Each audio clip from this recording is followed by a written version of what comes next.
পঞ্চগড় শহরে দূরপাল্লার বাস কাউন্টারে মূল্য তালিকা না থাকায় 4টি বাস কাউন্টারকে 15,500 টাকা জরিমানা করেছে ভ্রাম্যমাণ আদালত।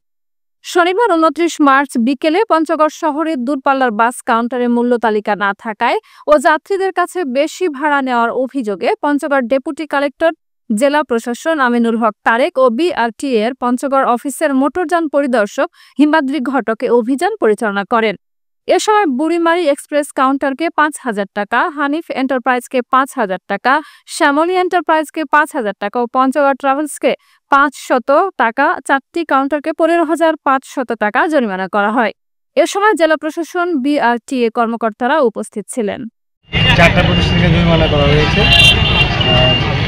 এখানে মূল্য তালিকা প্রদর্শিত ছিল না। টিকিটের যে দামটা আছে, এক্স্যাক্ট দাম, ভাড়া যেটা হচ্ছে বিআরটি নির্ধারণ করে দিয়েছে সরকার কর্তৃক, সেটা প্রদর্শিত ছিল না এবং তারা বেশি দাম নিচ্ছিল।